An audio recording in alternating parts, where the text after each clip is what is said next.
Thank you, Sophie. Hello and welcome to Wednesday's Look North. Coming up on the show tonight, a woman who lost her leg after a head-on car crash in North Yorkshire urges drivers to take fewer risks. It's not just your life you're putting in danger, you're putting other people's in danger. It has a ripple effect. It doesn't just affect one person, it affects everybody around that person. Also on the programme tonight, Tadcaster residents say they are concerned over delays to flood defences for the town. We shall hear what our region's Conservative MPs make of their leader's conference speech. And Bradford magician Stephen Frayne tells us about his upcoming magical homecoming to the city. Mixed fortunes today. Some of us have seen some sunshine, but there have been areas of quite persistent cloud. What about the next few days as we head into the weekend? Join me for the very latest forecast.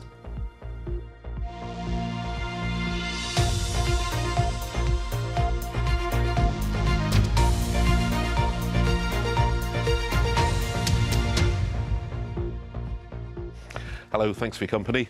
A woman from North Yorkshire who had to have her leg amputated after her car was involved in a head-on crash is warning drivers not to take careless risks on the road. Sharon Adele from Pickering was in a coma for 2.5 weeks after the crash near Thornton-le-Dale in April last year. Now, the driver responsible was attempting to overtake a car and a coach at the same time and was later jailed. Mark Ansell reports. I saw this car coming towards me and just thought, I've got nowhere to go. Did try to avoid it, but no, it just hit me head on. I mean, there have been times when I've questioned why I'm still here, and at some points wished that I wasn't, because it's been so hard.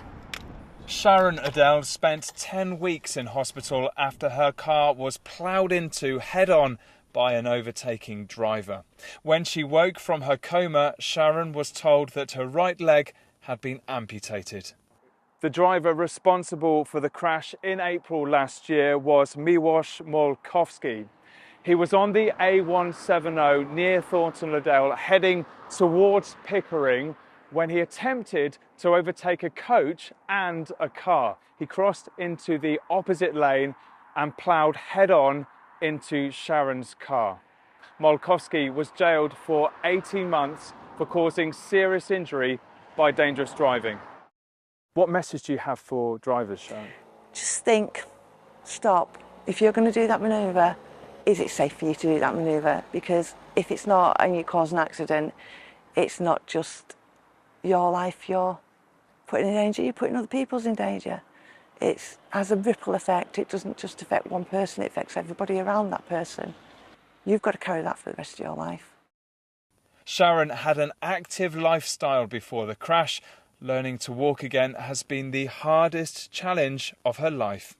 Yorkshire solicitors Erwin Mitchell secured funding for Sharon from the insurers of the driver who caused the crash. It will restore her quality of life to a certain extent. Obviously, we can't turn back time, but actually having those funds will enable her to rebuild her life so far as possible, give her independence back and her quality of life back. Sharon wants her story to be a warning to drivers not to take risks on the road. One bad decision can have catastrophic consequences. Mark Ansell, BBC Look North, Pickering. Next tonight, residents and business owners in Tadcaster say they are worried that work on vital flood defences won't now go ahead after it was announced that plans had been delayed. The town has suffered from regular flooding, perhaps most dramatically in 2015. I'm sure you'll remember the pictures when part of that main bridge collapsed. A public meeting became heated last night when the Environment Agency were quizzed on why, after 10 years, plans for improvements, including raised embankments and better drainage, had been paused. To find out more, here's Olivia Richwald. Is this a new concern that the stakeholder has raised that for some reason we don't know as a group? Well, I don't know why we can't know as a public. What is this concern? What is this concern? Tadcaster has waited almost 10 years for new flood defences. But are they now in jeopardy?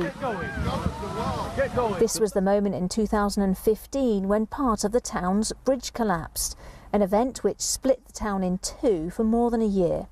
Millions of pounds of taxpayers' money have already been invested in flood alleviation plans, which should have been approved next Tuesday. Work needed to start on the scheme by March to guarantee government funding, but now there's been a delay and there are fears it won't go ahead. We now are in October. We've already seen the river peak 3 times, so we're going into the wet season. So this news comes at the worst time. Had this news come in spring, we'd probably feel a little bit more resilient over it. What does this mean? Does this mean that we are now pushing into real risk territory where the FAS may not happen, or does this mean we just got to up our fight in this, which is where I sit actually. We've just got to really fight for this now. The Environment Agency says its plans have only been paused for a month, and it's in negotiations with Samuel Smith's Old Brewery, which had raised a recent objection. I honestly don't understand why at the very last minute this objection is made when this is a planning process that's gone on for a long time. It's exceptionally frustrating, and it will lead to the death of the town if businesses cannot invest here. Nicola's dental business has been regularly flooded, and she says if the scheme isn't approved, it would be disastrous. We've got shops boarded up, we've got residential properties currently boarded up. I can't see people wanting to invest in our town, and I certainly as a business owner will not be staying put on Bridge Street if that is the case. For the town to grow and survive and thrive, we need the high street to be protected, so people will invest in the high street. If it goes the other way and the flood defence scheme fails and it doesn't happen and the flooding continues, then the trend is going to be the opposite direction, and who knows where that will end. In December, it'll be 10 years since this bridge partially collapsed. But in that decade, the high street and the shops have remained very vulnerable to flooding. The Environment Agency says it's fully committed to delivering a flood alleviation scheme here in Tadcaster, and it's just paused the process to try and ensure it has the best chance of getting planning permission. Olivia Richwald, BBC Look North, Tadcaster. Thank you, Olivia. And we have contacted Samuel Smith Old Brewery for a comment about their objection to the planned flood defences, but we haven't yet received a response.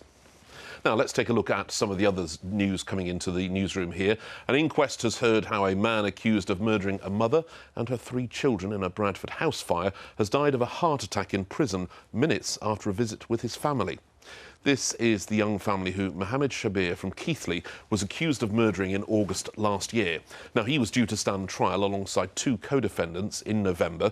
The inquest heard he had a history of asthma and had become very overweight while in prison. A coroner recorded a conclusion that he died from natural causes. A fundraising appeal has been launched to preserve the last Cold War Vulcan bomber to take flight. The Vulcan to the Sky Trust, which looks after XH-558, made the plea following a series of difficulties in recent years, including having to move out of a hangar, along with the uncertainty around the future of Doncaster Sheffield Airport, where they're based. The Trust said every donation, no matter the size, brings us close to securing the future of the Vulcan. A new wellbeing garden has opened at St James's Hospital in Leeds. It's been created by the Royal Horticultural Society and it's the first project of its kind in the region. Staff at the hospital were involved in coming up with the design of the White Rose Wellbeing Garden. Its purpose is to provide a restorative space to relax and reflect. It's usually a tough time for people to be in and around a hospital, and this provides just that little bit of relaxation, reflection, recovery, kind of downtime from stress. So even in the kind of inclement weather that we've had in the last couple of weeks, this is a hive of activity already. So really good to look outside and see staff reading books, having the lunch, having quiet time, one-to-ones, that type of activities, yeah. That looks fantastic, doesn't it? Now, another place that's been refurbished and has reopened. Rehearsals have been underway today at the new Bradford Arts Centre as it is officially opens under its new name. Formerly known as Kala Sangam, the space houses a newly renovated theatre as well as a purpose-built dance studio, and it's fully accessible. Performances will begin tomorrow, including 5 shows supported by Bradford City of Culture 2025. It's to give everybody an opportunity in this building to come and whatever passion they may have, whatever they want to create, is for us to come and use the space. Like we say, even if you just want to come and lay down in the space, and from there create something, that could just be your thing, just come and create something from there. Little bit of sports news for you. In Super League last night, there was a little bit of compensation for our region not having any team in the grand final on Saturday, because what we have produced is the 2025 Man of Steel, Leeds Rhinos' Jake Connor. Presented to him by the great Ellery Hanley in Manchester last night, the annual Man of Steel award goes to the player deemed to have made the biggest individual impact throughout the Super League season. Proud, special honour, and yeah, pretty lost for words when it come up, but yeah, I'm quite sunk in there, but yeah, very special. Not many get to lift this award, and you see the names that have won it in the past, all great names, all worthy winners, and just to be up there in the category of him is very special, and yeah, it's something I'll look back on for a very long time. Congratulations, Jake. Now you're watching Wednesday's Look North, still ahead on tonight's programme. And you thought the Clash were angry. We shall be meeting the stars and the writer of a new TV drama about a middle-life punk band set in Yorkshire.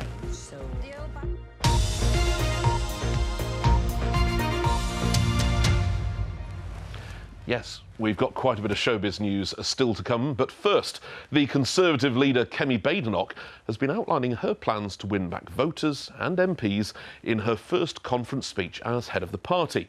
She received a standing ovation in Manchester as she unveiled policies, including a plan to scrap stamp duty. Our political editor James Vincent was there and has sent us this report. Yeah, this conference was a little bit stranger than other Conservative conferences I've been to. Normally they've been in charge of the country, haven't they? They've already started taking everything down from Conservative conference. They actually started dismantling parts of the conference centre while Kemi Badenoch was on stage delivering her speech. They've got to get ready for the next event, I guess. Kemi Badenoch's big task is to try and get voters back on board with the Conservatives, but also try and get her own MPs back on board with the Conservatives. There are fewer of them in Yorkshire now. We've only got 5 MPs in our part of the world that are blue. They lost 12 of them at the 2024 general election. I spoke to Kevin Hollingwick after the Thurston Moulton MP. He's the party chair, and we asked for his reaction to Kemi Badenoch's speech. Barnstorming, just a brilliant speech, brilliantly delivered, but also a fantastic ending to it in terms of the scrapping of stamp duty completely for people buying a house. I mean, I don't think anybody really expected that, and there's been some great announcements this week about controlling the borders and making sure we have a strong economy. But Kemi's been clear, if we can control spending, we can share the benefits of that with reducing debt, but also giving that back to, in terms of reduced taxation. The big headline of the speech was the Conservatives' promise to abolish stamp duty. One of those things that in opposition it's relatively easy to say. It's just when you get into power or close to power, that's when the reality of running the country might get in the way of the ideology of some of your party's promises. It's been well received, of course, stamp duty. Nobody wants to pay it. Can they afford it? That's the big debate that's going to go on in terms of the Conservatives' promise. The other big headlines we kind of already heard about, the Climate Change Act that they want to get rid of and making Britain leave the European Convention of Human Rights. They'll be controversial because a few years ago, for the Conservative Party, they would have been quite controversial policies within the party. I asked Robbie Moore, the Keighley MP, whether he was comfortable of the direction of travel of the Conservatives. We've been very clear. This party is under new management, it is under a new leader, and we are doing a huge amount of engagement with voters, with stakeholders, around the direction that we're wanting to set. This is not saying that we're going to be changing course on many of those things that have been rolling out with the renewable energy schemes that have been happening, but this has been pragmatic about saying we have to be realistic about keeping those bills as low as possible. Energy prices in this country are some of the highest in Europe, across the world. Energy needs to be reduced in that cost to allow our economy to thrive and grow, to help businesses out, and that's what we're clear about doing. So that's conference season over for another year. Lots of people saying lots of things in conference venues across the country. The next big test will be the election. Has what the parties have said in these big convention centres convinced anybody to change their votes or to stick with who they were going to vote for anyway? It's the big test. Election season starts just about now. Thank you, James. Conference season over. Next big job for him is filing his expense claim. Now, Sheffield band Reverend and the Makers are celebrating 20 years together this year. They have a brand new album on the way and a return to some smaller live venues with a tour of working men's clubs starting next month. Now, we were very lucky because lead singer John McClure came into the studio a little bit earlier on today. He gave us all the details about where they're playing and what we can expect. But before we hear from him, let's have a look at some of the tunes they're best known for.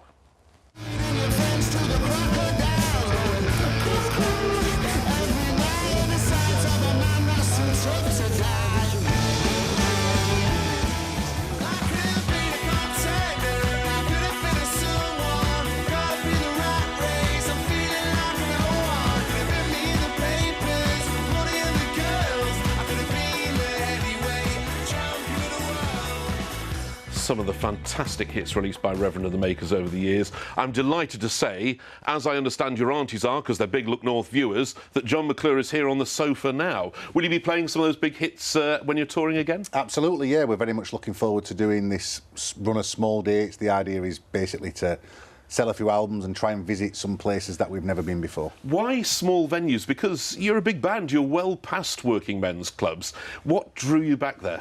Well, there's certainly a familial connection. My mother was a working club turn. Really? In the 70s. What was she in? A band called the Scorpions, which, not those Scorpions, not Gorky Park Scorpions, but the Scorpions. My grandfather as well used to book the bands at a place called Ilfoot Club back in the 60s. So it runs in the genes then? Absolutely, it's in our sort of family, yeah. Are there any big places you want to play then? You know, those legendary working men's clubs that you're going to tick off on this tour? Crooks Working Man's Club is on the list in Sheffield. We're going to announce a second run of dates because these sold out in seconds.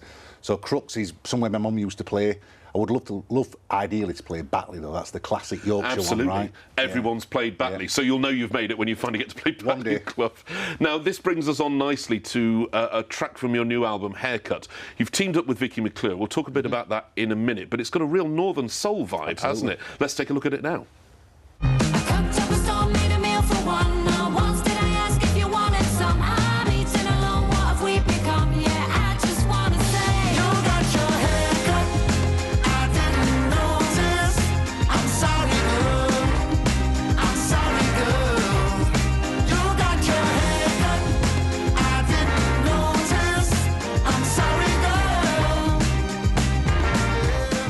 Got a great chorus about it, so catchy. So, Vicky McClure, first of all, no relation. No relation.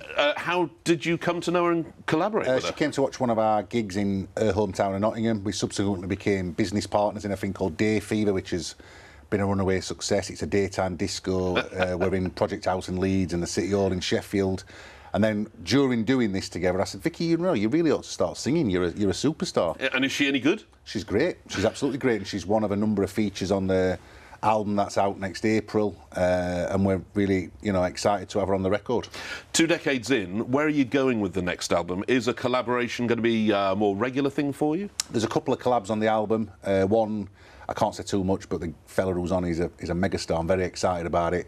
It's very much in that, I guess, in that soul direction. We've had a real renaissance with the band the last few years, and I think as the video can attest to, soul music's very much in the culture somehow of Yorkshire. The northern soul thing's a thing, right? We love it. So I've been leaning into that, and the album, I have to say, is the best one we've ever made. I'm really excited. Looking forward to it. Do you want to say good evening to your aunties while we're here? Good evening to Auntie Shirley, Auntie Christine, Auntie Gail, and of course my mother Cheryl. Thank you. Fantastic, we've done it all. John, so kind of you to come in. Thank you so much indeed. Thank you. What a lovely gent, and good evening to his aunties as well. Now, the big names keep coming. Do you fancy some magic tricks on a Wednesday night? Because one of the country's most famous magicians is playing a week of sold-out shows in his home city of Bradford in December. Stephen Frayne, who you might better know by his former stage name Dynamo, he opened Bradford's 2025 celebrations earlier this year, and he's coming back with tickets for the new shows selling out in just 4 hours. So he told us how he's feeling about his homecoming. It was incredible. It was genuinely, for me, like a full circle moment, because the stage that I was performing on in the middle of the town centre was literally on the ground that I, as a kid, as a teenager, I would try and do street magic to people. I would try and busk. I spent all these years trying to get people to want to see what I do, and now everywhere I go, they want to see it. So it's the perfect position to be in. I mean, I'm always ready to do something. Can you see these? I've got some like newspaper clippings, yeah? The newspaper clippings. So I'll try to do this really slowly. So the idea, right, if I take the paper and just, boom, change it into, I don't know, that's exactly, we're living the dream right here. I have the best job ever. I get to put smiles on people's faces and show people that maybe things are more possible than they might have imagined. It's a fully immersive experience. When you walk in that room, you're part of it. You're part of something. And, you know, Bradford's made me something. So it's really cool to be able to bring the show there and make the people of Bradford part of the magic directly. I think this whole thing, this whole year, the fact that the Kings come to our town, the fact that I've got to do shows there, and I'm going to close out the end of the year with a week of shows, it's just like, it's quite possibly the perfect year so far. Fantastic. How does he do it? I was scouring the shelves behind him just in case, you know, he was giving away his magic trick secrets there. Now, finally tonight, we are all familiar with Sally Wainwright's work. From the gripping twists of Happy Valley to the romance of Last Tango in Halifax. Now, she's exploring a whole new story, but in very familiar surroundings, Hebden Bridge. Now, it sees 5 local women come together to create a punk band for a talent contest. But they soon discover, far from doing covers, they've got a lot to say. I went along to last night's press launch. 1, 2, 3, 4. What's your band going to be called, Granny? We're all women of a certain age, so... The old bags department? Sally Wainwright speaks and shapes the language of West Yorkshire, and now she's created new characters to fall in love with. I think a lot of what the women go through is stuff that I went through at a certain age. But it's half very much a personal, just me writing about myself, and it's half a kind of fantasy of what I would love to do, which is being a rock band. Did the audition advert say, must bring own guitar? The invitation was, here's this script, here's this prospect, and it would involve learning the lead guitar. I had several months to get going with the guitar, so it was... Quite a challenge. An irresistible invitation. What's your band called, miss? Riot Women. We sing songs about being middle-aged and menopausal and more or less invisible. Wow. Yeah. And you thought the Clash were angry. Is Hebden Bridge an extra character in the drama itself? I think the nice thing about shooting somewhere like Hebden is it's got a very, very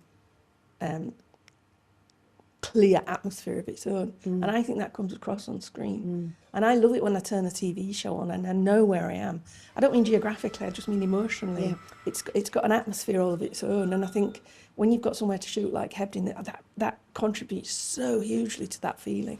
I went to this pub in Heptonstall very, very early on, and the woman behind the bar who ran the pub had purple hair. It was like, it's here it is, you know, open a door and these are the right kinds of... Yeah. The people in this story are the people who are living here, and...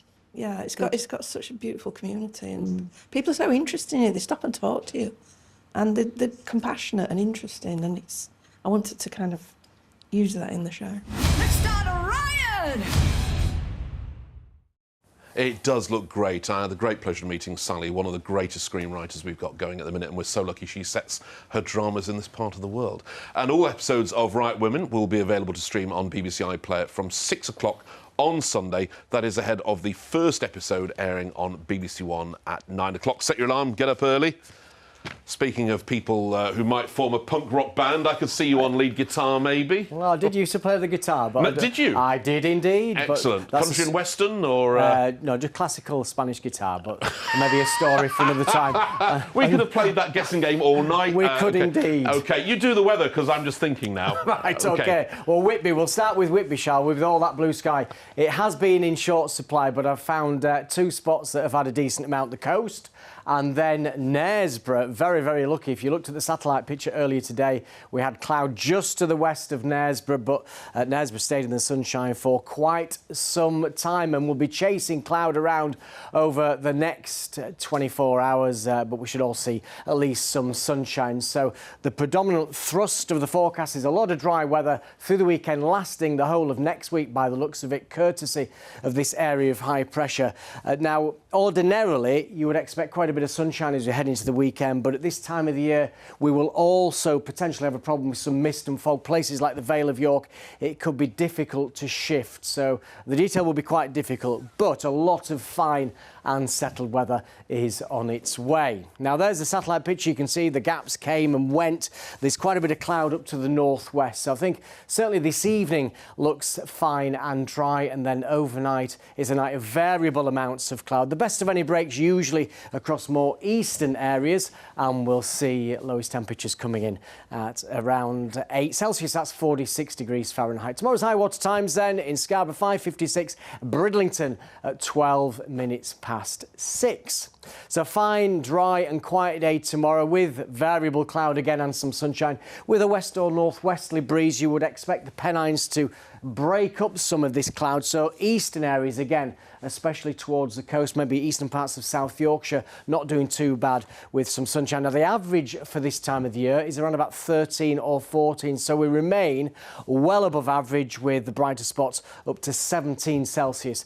That is 63 degrees Fahrenheit. Further ahead then, fine and bright with some sunshine, potentially a lot of sunshine over the weekend, but that caveat, we might see some mist and fog stubborn to clear. And then next week it's fine, it cools down a bit, and we do attract quite a bit of cloud from the east. That's the forecast. Thank you very much indeed, Paul. If you'd like to know what we do after the programme, Paul will be putting a rose between his teeth and serenading me on the classical Spanish guitar and trying to woo me.